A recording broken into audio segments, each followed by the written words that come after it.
The girl always dressed herself like a tomboy. Unexpectedly, one day, a scheming woman falsely accused her of violating her. The scheming woman's parents demanded $100,000 in emotional compensation. Otherwise, they would force her to marry their daughter openly. And the bride price and gold jewelry would all have to meet the highest standard. Hearing this, the girl's sister showed a cold smile, because she knew the person under the black cloth was her own sister-in-law. There was no way she could have violated the scheming woman and gotten her pregnant. Seeing the whole village trying to persuade them to pay to settle the matter, the woman decisively untied her sister-in-law, then had her remove the wig in front of everyone. Only then did everyone clearly see that she was a girl. The reason the woman could respond so calmly in advance was because she had been reborn. In her previous life, the scheming woman wanted to find a father for the child in her womb, so she deliberately framed the woman's younger brother for violating her. The woman's husband vented his anger by breaking the brother-in-law's leg, and even forced the woman to marry the scheming woman to give an explanation. Unexpectedly, a few months later, the scheming woman gave birth to a black baby. The brother could not bear the humiliation and chose to jump into the river and end his life. The woman wanted to seek justice for her whole family, but she never expected her husband to push her to her death. Before dying, she could not understand why everything happened, until she opened her eyes again and returned to 1 year earlier. Recalling all the tragic experiences of her previous life, she swore to make that man and woman pay the price. She sent her brother to take their parents to the village square to watch a movie,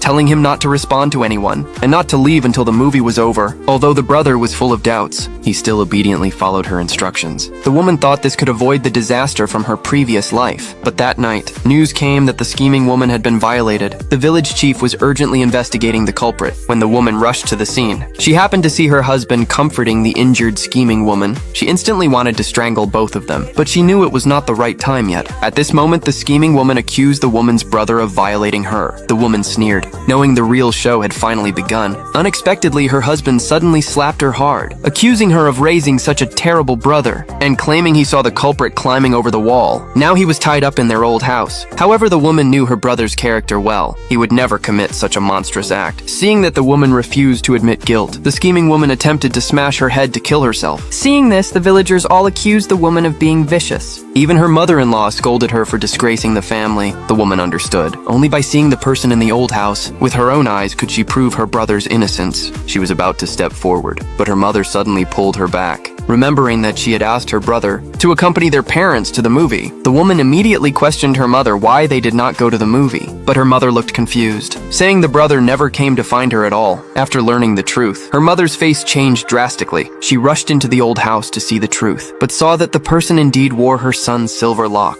It was something her son never took off, facing the villagers scolding. The mother was overwhelmed with grief and anger, feeling it was her fault for failing to teach her son properly, and wanted to kneel to apologize. The woman quickly supported her mother. After all, they had not even seen the face clearly. How could they be sure it was the brother? She concluded that the scheming woman only wanted to find a scapegoat, so she declared that they should invite a doctor to examine her, and they would know whether she was already pregnant. Hearing this, the scheming woman immediately panicked. She pulled out a long knife, pressed it against her abdomen, claiming that even if she had to cut open her belly, she would prove her innocence. In the end, the villagers and the man stopped her, seeing his wife pushing step by step. The man angrily accused her of being vicious and proposed divorce on the spot, demanding that she leave the house with nothing. The woman grabbed a broom and started beating him. Years of suppressed grievance and hatred burst out. The man showed no guilt at all. Instead, he declared that what her brother did, he would definitely report it and have him imprisoned and executed. The woman stated that if the person in the old house really was her brother, she would not need him to act. She would have her brother confess voluntarily. Then their whole family would leave and never return to the village. The man was convinced it was her brother inside, so he called everyone to go to the old house together. The woman reached out and was about to lift the black cloth covering the head